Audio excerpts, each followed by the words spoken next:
अस्सलाम वालेकुम व्यूवर्स, मैं आज बना रही हूँ दुम्बा मटन शनवारी कढ़ाई। शनवारी कढ़ाई तो आपने सुना होगा, बहुत फेमस है, लेकिन आज मैं दुम्बे के साथ बना रही हूँ। दुम्बे का गोश्त हमारे पास पड़ा हुआ था कुर्बानी का, तो मैंने सोचा इसकी शनवारी कढ़ाई बनाऊँ। सबसे पहले हमें ज़रा जल्दी थी, इस वजह से प्रेशर में ही उसको गला लिया है। प्रेशर में गलाते हुए मैंने उसमें थोड़ा सा प्याज और अदरक लहसुन, नमक और हल्दी भी डाल दिया था। तो गोश्त हमारा गल चुका है। अब मैंने एक बड़ी कढ़ाई ली है जिसके अंदर मैंने थोड़ा ज़्यादा ऑयल इस्तेमाल किया है, बाकी मैं निकाल लूँगी जो एक्स्ट्रा होगा। तो ऑयल के अंदर मैंने अदरक लहसुन पेस्ट डाला, थोड़ा सा उसको फ्राई किया। अब मैंने सारा गोश्त उसमें से निकाल के प्रेशर में से छान के, यानी पानी नहीं डालना, तो जस्ट गोश्त मैंने निकाल कर उस ऑयल में डाल दिया है और इसको अच्छी तरह से फ्राई करना है। तो मैंने तकरीबन 5 मिनट फ्राई किया है इसको, और ये देखें बहुत अच्छा सा फ्राई हो गया है। अब इसमें बाकी चीज़ें जाएंगी, जैसे कि टमाटर।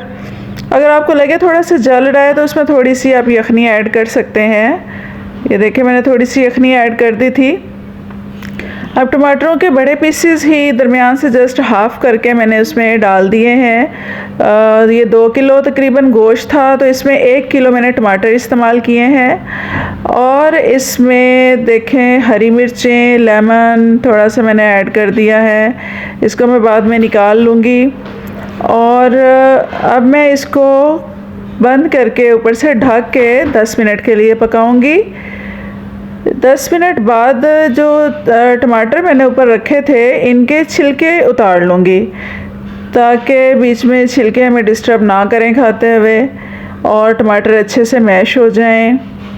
ये देखें सारे छिलके उतार के, तो फिर हमने इसको इतना भूनना है कि टमाटर अच्छी तरह से मैश हो जाएं। देखें मैंने लकड़ी का चम्मच इस्तेमाल किया है, जिससे बहुत अच्छी बुनाई हो जाती है, टमाटर अच्छे से मैश हो जाते हैं। मिर्चें जो मैंने डाली थी हरी, वो भी मैश हो गई हैं। लेमन के छिलके मैंने निकाल दिए बीच में से। अब मसाले इसमें बिल्कुल सिंपल जाएंगे। नमक मैंने थोड़ा और डाला है, और काली मिर्च, धनिया पाउडर के 2 चम्मच मैंने डाल दिए हैं, और ज़ीरा डाला है। और काली मिर्च अपनी मर्ज़ी से डाल लें जितनी आपको पसंद हो।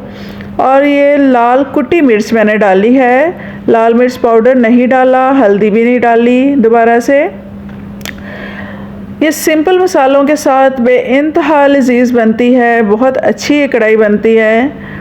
अब देखें जो एक्स्ट्रा ऑयल था वो मैंने निकाल लिया है इसमें से, वो किसी और हंडिया में इस्तेमाल कर लूँगी, लेकिन इसमें मैंने उतना सा ऑयल रहने दिया जितना कि हमें चाहिए। अब फिर से दोबारा इसको 5 मिनट के लिए भून लिया, और देखें अब मेरी कढ़ाई बिल्कुल रेडी है। अब इसको जस्ट ऊपर से खड़ा मसाला डाल देंगे, यानी अदरक डाला है, हरी मिर्चें कट करके डाल दी हैं, और लेमन डाल दिया है, हरा धनिया।